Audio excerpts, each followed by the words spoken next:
Cocotnya hanyut. Iya, nah saya punya sebuah cerita yang kira-kira cocok kalau join sama tren tadi. Ya bukan tren terbawa arus ya, itu kan musibah ya. Ya, ini ceritanya seorang pensiunan yang iseng beli restoran dan iseng dagang. Nah, ternyata malah laku keras. Ya, sering banget ini lewat di FYP saya gitu. Iseng buka ini, iseng buka itu, tiba-tiba jadi. Ya, rezeki orang kan yang tahu. Jadi intinya dia itu iseng buka dan sampai bisa bikin franchise di mana-mana. Angkringan Lek Bagong, wah lewat kalau sama usaha pensiunan yang satu ini. Penasaran? Jadi begini ceritanya.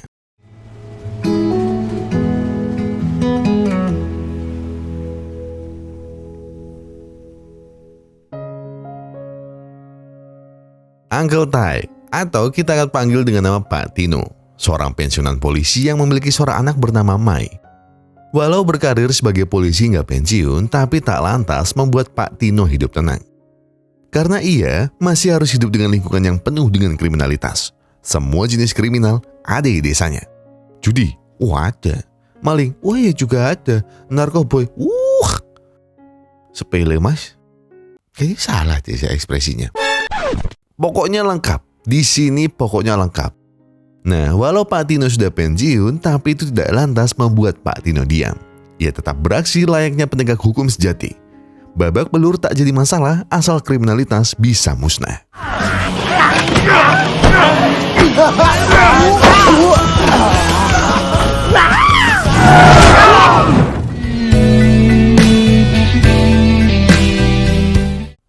Malah pelukan. Berkat tindakan nekat dari Pak Tino, ia berhasil membawa pengedar di kampungnya ke kantor polisi. Walaupun begitu, Tino selalu diingatkan oleh mantan kerjanya dulu untuk istirahat. Pensiunlah dengan tenang dan nikmatilah waktu dengan anakmu. Tapi memang benar apa kata rekan kerjanya dulu. Karena kesibukannya dengan para kriminal ini, Tino jadi kurang waktu dengan Mai. Contohnya hari ini, ia terlambat menjemput anaknya sampai 2 jam. Mai bahkan minta dibelikan sepeda motor listrik agar tidak perlu menunggu ayahnya yang sering telat menjemputnya.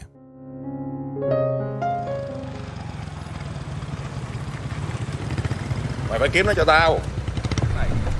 Bằng mọi giá phải tìm nó. Mày biết tính anh rồi đó. 1 là 1, 2 là 2. Tino teringat kembali dengan orang yang baru saja ia lihat.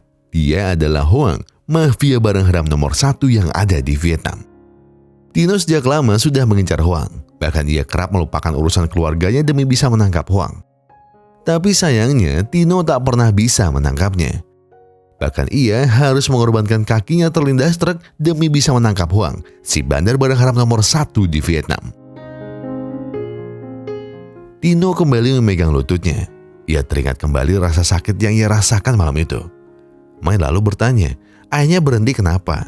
Tapi Tino tak menjawabnya dan memilih untuk pulang. Saat di rumah, Tino kembali membuka dokumen tentang Hoang. Dan dari info yang ia dapat, Hoang kini membuka bisnis properti di dekat rumahnya. Tino lalu segera ke sana dan mampir makan sebentar di warung seberang bisnis milik Hoang. Kebetulan pemilik warung itu adalah sahabat akrab Tino, namanya Bayu.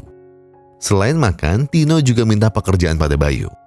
Ya, siapa tahu bisa jadi kurir atau tukang cuci piring di sini. Dan tujuannya tentu bukan mencari uang. Tapi Tino ingin menguasai gerak-gerik bisnis Hoang yang sekarang. Sayangnya Bayu tak memiliki loker. Bisnisnya aja lagi seret. Jadi mana mungkin baginya untuk bisa bayar Tino.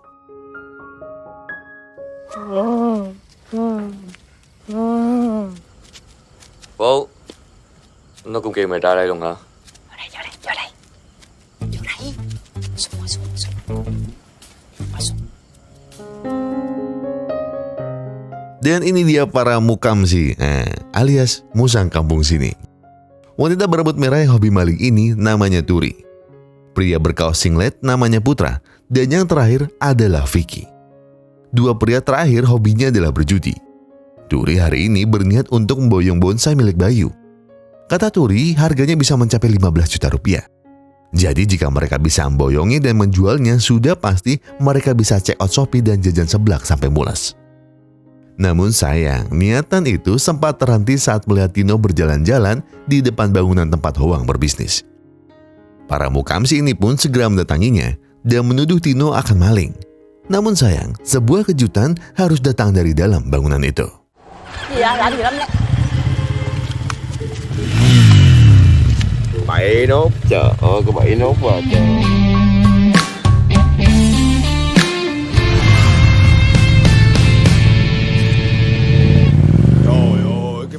Putra yang pemikirannya nggak tinggi-tinggi amat langsung menyimpulkan kalau tujuan Tino kesini untuk melihat mbak-mbak tinggi semampai dengan budi aduhai itu. Tino tentu berkelit. Katanya ia datang ke sana karena ingin membeli warung milik Bayu. Jadi ia memantaunya dulu dari seberang jalan. Kira-kira strategis atau tidak warungnya untuk dibeli. Para mukamsi ini pun berulah keesokan harinya dengan bertanya pada Bayu apakah warungnya akan dijual pada Tino. Mereka bertiga sebenarnya berharap itu benar terjadi, agar Tino tak lagi sibuk mengurus kasus kriminal yang ada di desanya, dan bisa fokus untuk mengelola warung ini. Bayu tentu bilang tak akan menjual bisnis satu-satunya yang ia miliki. Tapi Turi dengan lantangnya mengebrak meja dan bilang pada Bayu, "Anakmu di kota sudah jadi CEO. Anakmu ingin kau datang ke sana dan hidup bersama-sama. Kenapa kau malah egois dan memilih terus di sini?" Kalimat itu seakan membungkam Bayu. Bayu juga langsung berubah pikiran dan ingin menjual warungnya dengan harga 100 juta rupiah pada siapapun yang ingin membelinya. Tapi karena sahabatnya yang ingin membeli, Bayu mematok harga 75 juta rupiah saja. Tino tentu panik, ia hanya asal ngomong saja semalam. Tapi kenapa hari ini omongan itu dijadikan kenyataan? Tino lalu berkelit kalau uangnya hanya 25 juta rupiah. Mungkin ia bisa membelinya jika harganya segitu. Tanpa pikir panjang, Bayu segera menerima tawaran itu. Bahkan ia hanya meminta 20 juta saja. Sisa 5 jutanya bisa Tino gunakan untuk merenovasi warungnya. Quyết định vậy đi. Chốt đơn. Bảy ơi, tính tiền cho con chú Bảy ơi. Ra liền.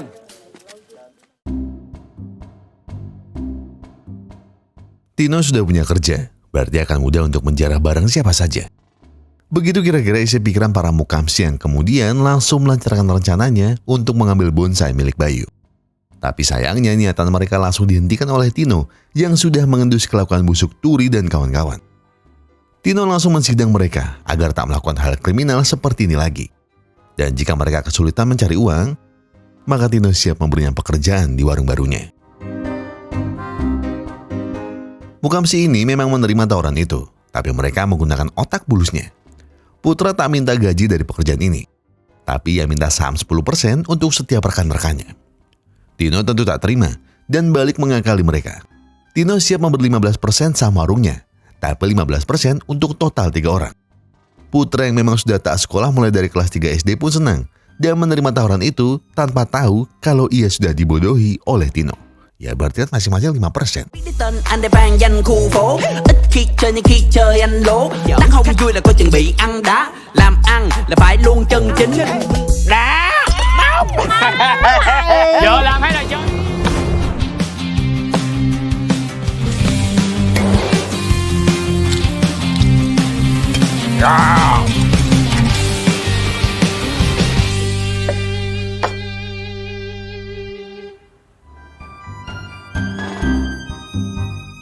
Bayu kembali ke bekas warungnya untuk membantu Tino dan mencicipi makanan yang akan jadi menu di warung Tino nanti. Sayangnya, Bayu tak tertarik sama sekali dengan 3 menu pertama yang ia coba. Masakan para mukamsi ini seakan-akan meracuninya dan mengantarnya lebih dekat pada malaikat Israel.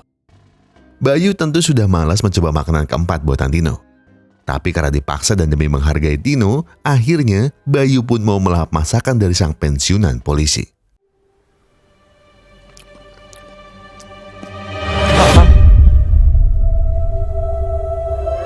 Cơm tấm.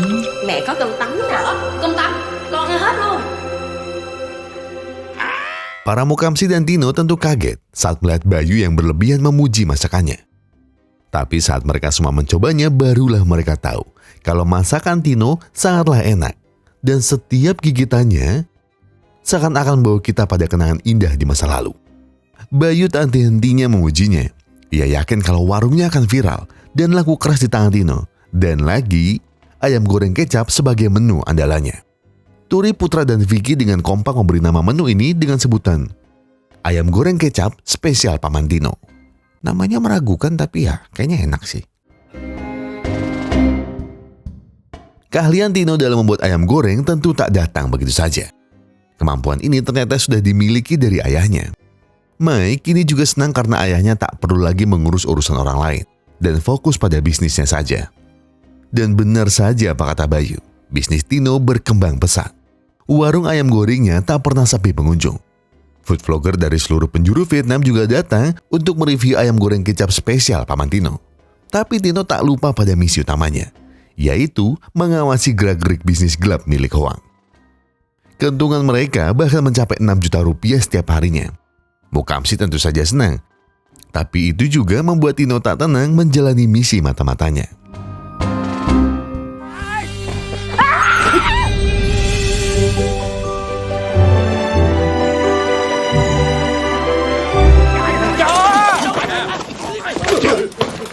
Ở trong tù mày bẻ. Kegiatan Turi hari itu terganggu dengan kedatangan sekumpulan preman yang berbuat onar.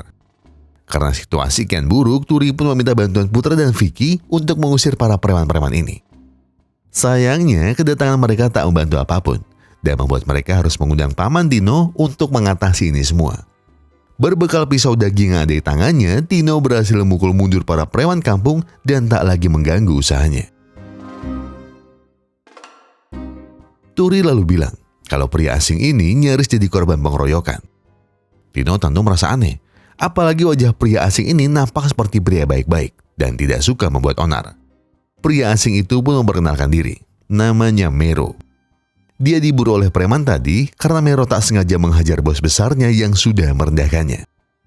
Mero lalu meminta pekerjaan pada Tino. Ia baru saja keluar dari penjara dan mencari kerja sebagai seorang residivis tentu tidak mudah. Vicky dan Putra tadinya menolak. Orang bekas kriminal tak boleh kerja di sini.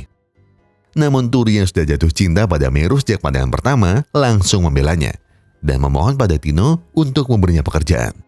Namun sebelum diterima, Tino ingin berbicara empat mata dengan Mero terlebih dahulu. Tino bertanya apa latar belakang Mero.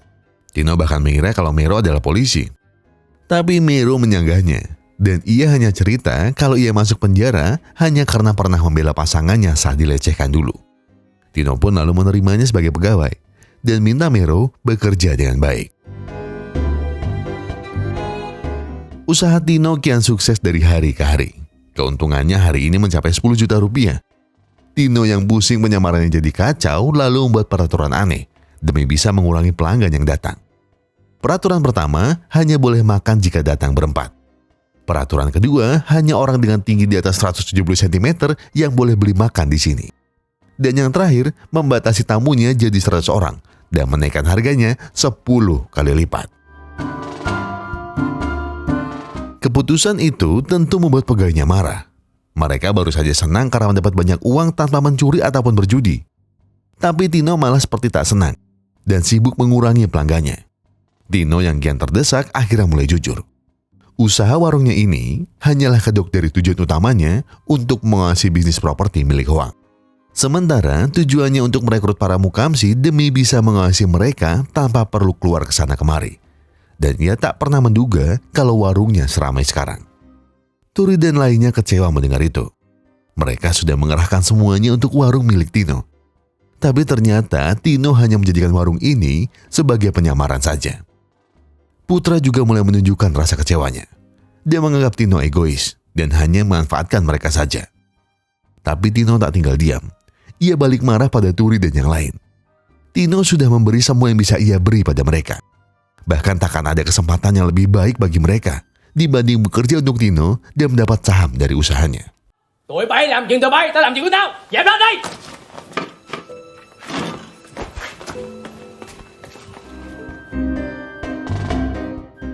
Vicky kembali ke tempatnya biasa berjudi, tapi ia justru harus melihat teman yang ribut hanya karena urusan menang kalah.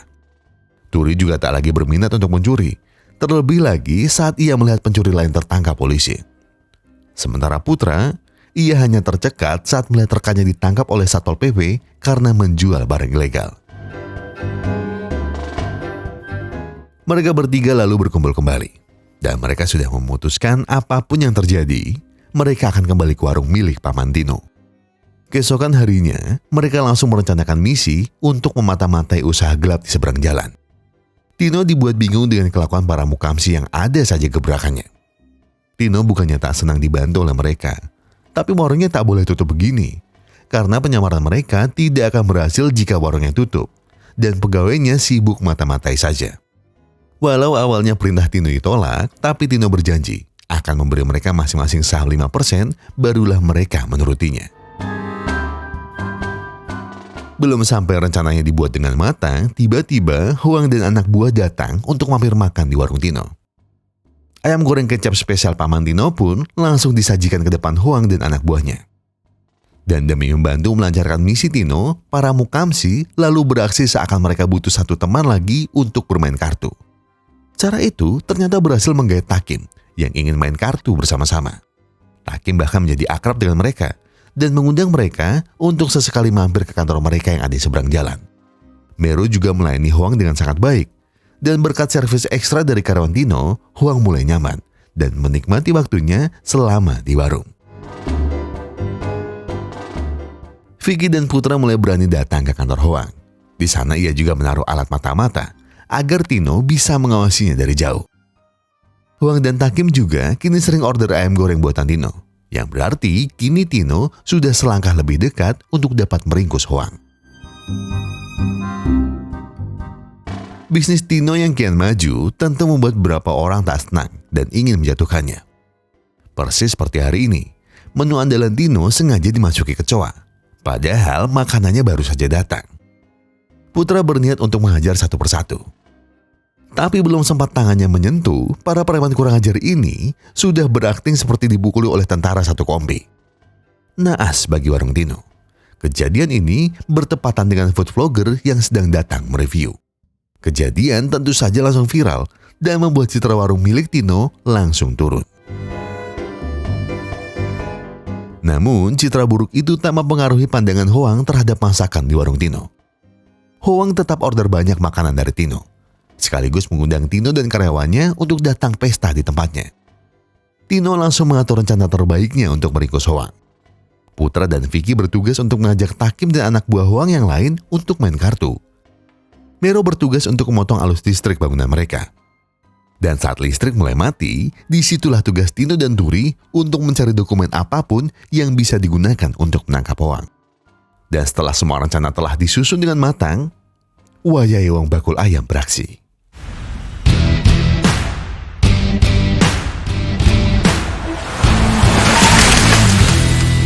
Ulah pekok.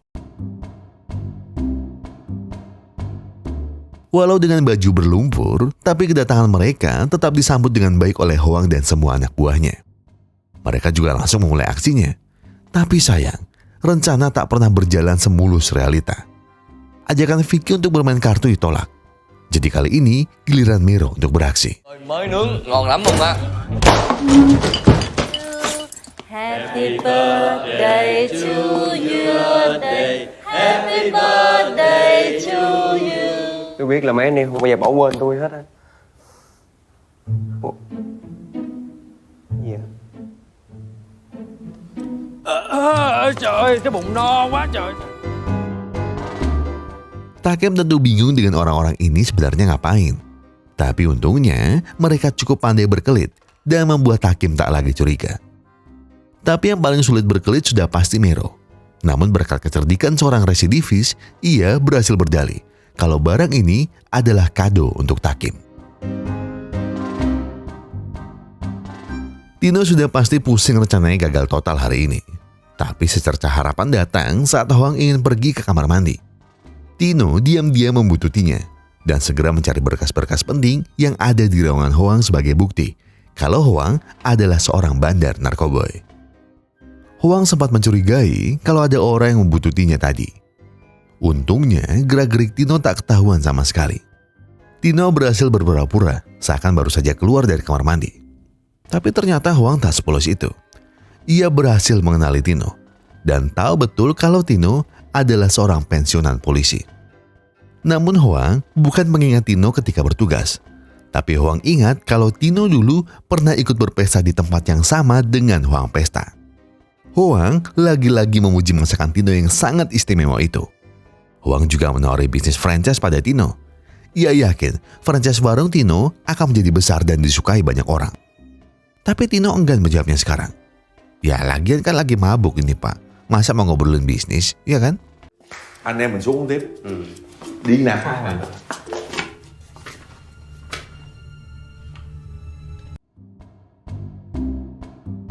Raut muka panik tergambar jelas di wajah Tino. Hoang kini paham betul apa niatan Tino datang ke sini. Hoang bahkan sempat mengeluarkan pistolnya dan menodongkannya pada Tino. Tapi saat Tino merebutnya dan ingin menembak Hoang, barulah ia tahu kalau itu hanyalah korek berbentuk pistol. Ternyata yang Hoang pahami adalah Tino ingin membeli properti darinya. Hoang lalu mengajak Tino untuk turun dan mengajaknya membicarakannya di bawah sambil minum-minum, biar lebih santai dan lebih enak ngobrolnya. Rencananya sudah kacau, berbisnis juga bukan passionnya. Tino kali ini mulai mempertimbangkan tawaran franchise yang Hoang berikan semalam. Putra juga setuju dengan yang Tino bicarakan. Menurut Putra, Tino harusnya bisa menjualnya 2 kali lipat dari harganya saat membeli dari Bayu. Usulan yang masuk akal dan patut dipertimbangkan oleh Tino. Tak butuh waktu lama untuk Tino menghubungi Hoang lagi. Hoang membebaskan Tino. Harga berapapun yang Tino tawarkan, Hoang akan menerimanya. Baru saja mulut Tino akan bilang di angka 50 juta, tapi Hoang langsung bilang kalau ia siap membayar 100 juta untuk tiap cabangnya. Kalau diterima, Hoang akan langsung membuka 10 cabang, yang berarti 1 miliar rupiah bisa mereka dapatkan dari transaksi ini. Trời ơi chú Thái ơi, tôi con cảm ơn chú nhiều lắm chú Thái. Awalnya nggak niat malah kaya. Aduh, ada aja orang-orang. Untuk pertama kalinya sepanjang hidup para mukamsi, isi saldo mereka isinya 3 digit. Itu semua karena Tino memberikan 100 juta pada setiap pegawainya. Tino berharap uang itu bisa digunakan dengan baik dan tidak perlu lagi bekerja di sini. Turi menggunakan uangnya untuk bisnis tas impor. Putra memperkerjakan banyak warga desa untuk jualan Starling. Sementara Vicky memilih jalan hidup sebagai seorang trader. Walah Vicky. Dan hanya Merola yang tersisa dan terus bekerja bersama Tino. Tino yang kini jadi sultan langsung membelikan motor listrik sesuai kemauan anaknya. Ia juga memborong sepatu dan apapun yang Mai mau. Tapi sayangnya bisnis franchise yang Hoang kelola benar-benar kacau. Makanan gosong, pelayanan kasar dan sering memaki-maki customer. Kabar buruk ini juga sampai pada Tino, yang mulai curiga dengan gerak-gerik yang Hoang lakukan. Tino langsung memeriksa cabang-cabang bisnisnya. Kebetulan di sana ada Takim yang terlihat kalau mereka sudah menutup warungnya, padahal sekarang masih jam makan siang. Takim beralasan, viralnya bisnis mereka di sosial media membuat Hoang menutup seluruh cabang untuk sementara waktu. Itu semua demi memperbaiki kualitas pelayanan. Tapi Tino tak percaya begitu saja. Dan kebetulan saat di lampu merah, Tino melihat kurir cabang yang terlihat sedang akan mengirim makanannya ke customer. Tino segera membuntuti dari belakang. Hingga akhirnya ia tahu kalau franchise warungnya hanyalah kedok yang Hoang gunakan untuk jasa kirim mengirim barang haram pada para pelanggannya. Tino terus membuntutinya, dan saat ada kesempatan untuk meringkus pengguna barang haramnya, Tino segera melakukannya. Cháu ơi. Ê. Nào đứng lại, kéo. Đứng lại. Ulah, Tino, tindakanmu salah semua. Nasib buruk justru harus Tino alami atas apa yang ia lakukan barusan. Selain wajahnya harus direkam oleh banyak orang, Tino juga harus dihajar habis-habisan. Dan mereka semua mencap Tino sebagai pria tua cabul. Sepulang Tino ke rumah, TV di rumahnya sudah terreplay video dirinya yang diduga memperkaos seorang wanita.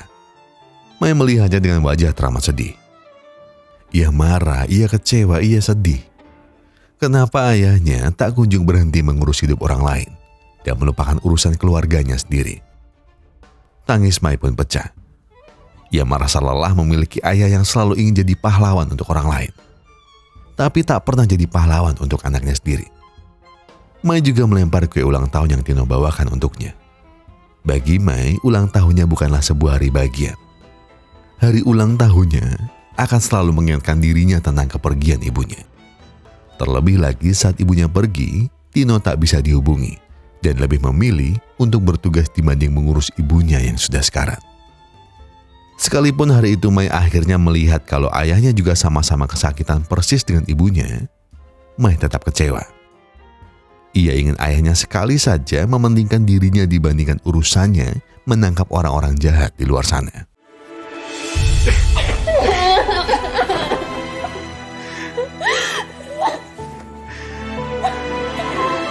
Trong một đêm, mất đi mẹ của con.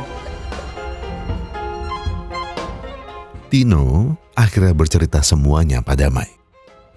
Malam itu Tino kehilangan semuanya. Istri, karir, hormat anaknya. Tino kehilangan semua. Tapi ada beberapa hal yang tak mungkin Tino lepaskan begitu saja. Mai semakin kecewa mendengarnya. Ia melepas peluk dari ayahnya, lalu bilang, "Mau sampai kapan ayah hidup seperti ini? Ayah hidup sibuk mengurus urusan orang lain setiap hari. Asal ayah tahu, ayah tidak sepenting itu di mata orang lain. Urus saja urusan ayah sendiri mulai sekarang.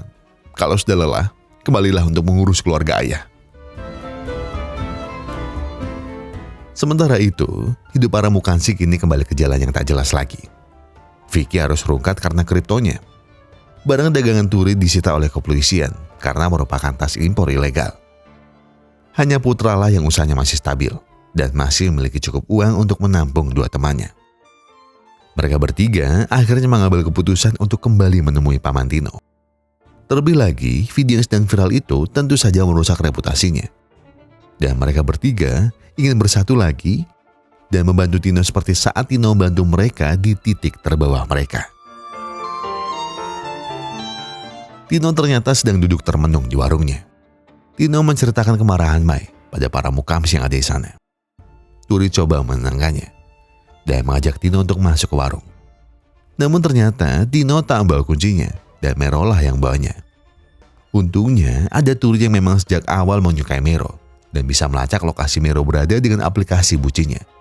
Tapi betapa kagetnya dia saat melihat Mero saat ini ada di bangunan seberang, bangunan tempat bisnis Hoang berada.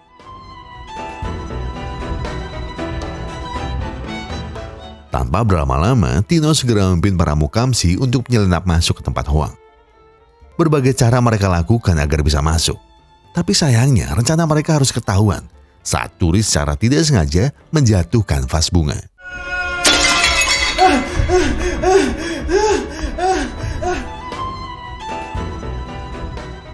Suasana semakin sulit untuk Tino dan kawan-kawan. Semua anak buah Hoang sudah datang untuk menyergap mereka semua dan langsung membawanya ke hadapan Hoang. Hoang juga menyiapkan sebuah kejutan, dan kejutan itu adalah Mero. Ternyata Mero adalah orang suruhan Hoang yang diminta untuk menyelinap di warung Tino. Hoang tertawa melihat kepolosan Tino dan yang lain. Hoang juga membahas kembali soal kecelakaan yang membuat kaki Tino terlindas truk malam itu. Hoang sedih karena malam itu dia hanya bisa melukai satu kakinya saja. Jadi untuk hari ini, aku akan mencederai sisanya. Merasa Tino sudah berhasil ditaklukkan, Hoang pun pergi ke pelabuhan. Karena bisnisnya hari ini sedang berjalan baik. Jadi ia tidak akan mengurus preman kampung seperti Vicky dan kawan-kawannya. Dalam ruangan itu ternyata ada mas-mas yang tempo hari mensabotase bisnis Tino.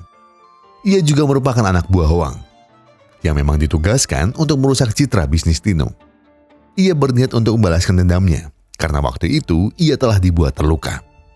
Kondisi mereka mulai terdesak dan memilih untuk pasrah. Tapi ternyata masih ada Tino yang belum tumbang.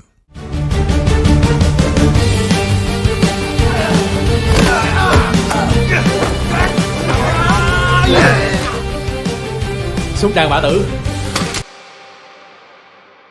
Iya, Tino ditembak dengan pistol properti. Dan ia tahu kalau Mero memang seorang polisi yang akan membantunya untuk meringkus Hoang segera.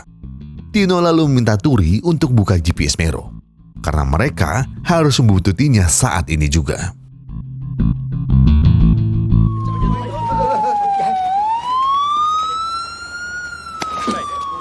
Tất cả đều bị bao vây. Mọi người đừng có manh động.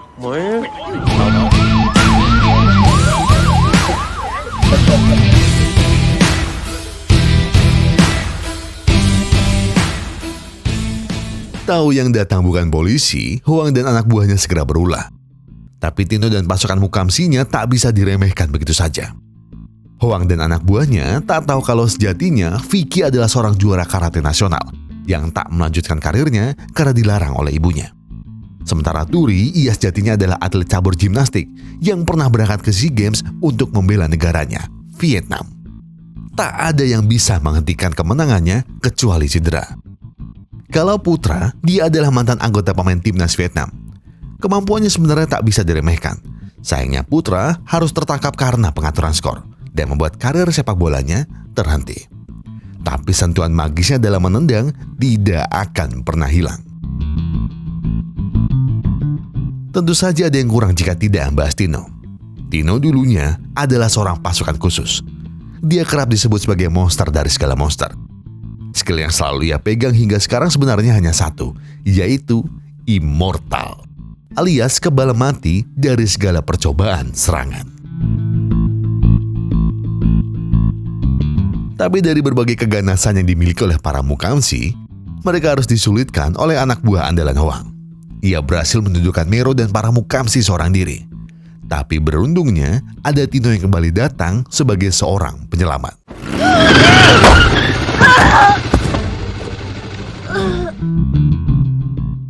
Bermodal supra batok getar, Tino berhasil menundukkan anak buah andalan Hoang. Ia lalu mengambil ancang-ancang untuk segera mengejar Hoang yang sudah menaiki kapal seorang diri.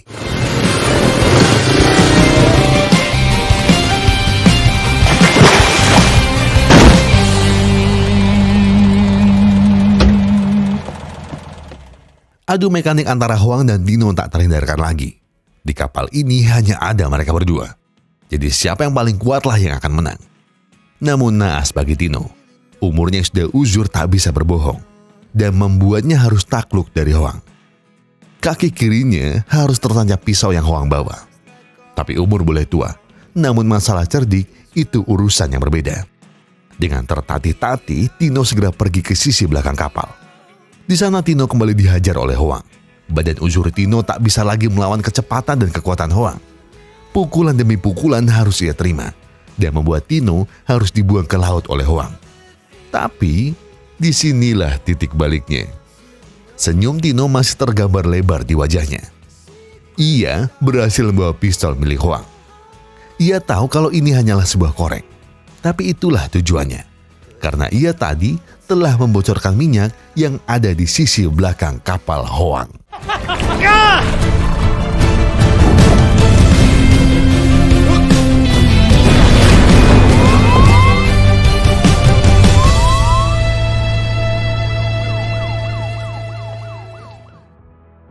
Kepolisian setempat juga segera datang untuk menyelamatkan Mero dan yang lainnya untuk segera mendapat perawatan pertama.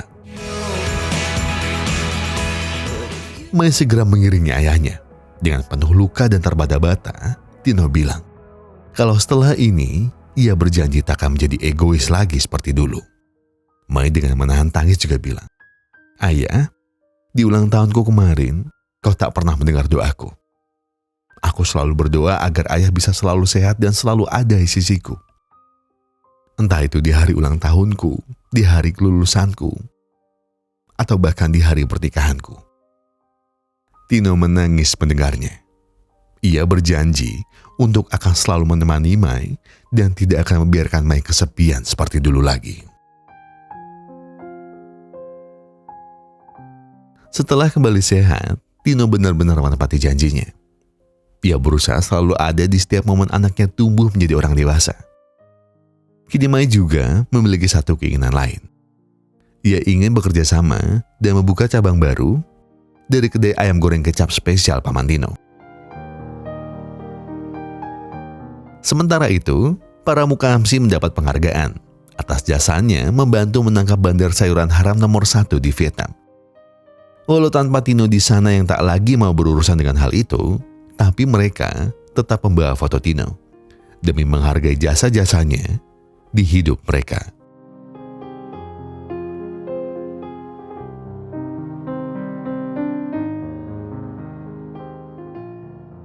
Cinta pertama anak perempuan adalah ayahnya. Jadi kesendirian dan kemarahan yang merasakan ini adalah ungkapan hatinya yang jarang merasakan kehadiran sosok ayah selama ia tumbuh dewasa. Tapi ya lelaki kadang memang begitu, hanya fokus mencari uang, tanpa tahu kalau anak tak selalu membutuhkan uang. Kasih sayang dan perhatian untuk anak akan jauh lebih berkesan untuk dirasakan dan diceritakan di kemudian hari. Berkorban waktu demi mencari nafkah memanglah tidak apa-apa. Tapi ingatlah, ada keluarga di rumah yang menunggu pulang dan selalu ingin melihat senyummu ada di tengah mereka. Saya Gogo dan segenap tim Pusra Epic Glory mengucapkan terima kasih. Terima kasih buat yang sudah menonton video ini sampai habis. Terima kasih buat yang sudah memberikan like. Terima kasih buat yang sudah memberikan komennya. Terima kasih buat yang sudah subscribe. Dan juga terima kasih buat yang sudah memencet tombol thanks-nya. Karena apapun yang kalian lakukan untuk channel ini sudah membantu channel ini untuk berkembang sampai hari ini. Tanpa kalian, Sebatin cuma bakal jadi channel alur film yang gitu-gitu aja. Yang isinya mas-mas cerita bla bla bla bla bla bla, terus curhat di belakang soal kebijakan pemerintah yang kalian sadar gak sih kayaknya mulai ada yang aneh, apa orang-orangnya yang aneh ya? Pokoknya begitulah. Jadi ya sudah, saya akan menutup video ini dengan bilang kalau kalian agak ada banyak masalah dan itu berat banget, yang tenang. Gak usah buru-buru, gak usah nyusu-nyusu. Selesaikan masalah dengan kepala dingin. Tarik napas, buang. Tenggak kopinya, ambil koreknya dan sebatin aja dulu. Suaranya gini lagi. I'm Batman. It's some clarity to find your identity. It's mind over everything.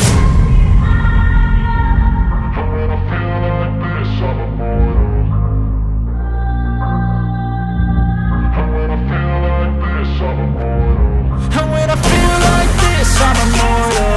When I feel like this, I'm immortal. When I feel like this, I'm immortal. When I feel like this, I'm immortal. Don't be scared. Just level up. Don't be scared.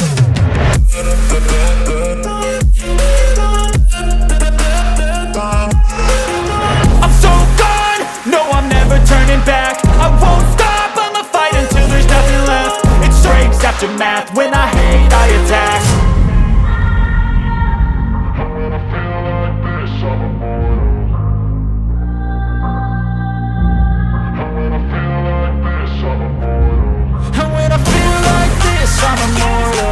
When I feel like this, I'm immortal. When I feel like this, I'm immortal. When I feel like this, I'm immortal. Don't be scared. Just level up.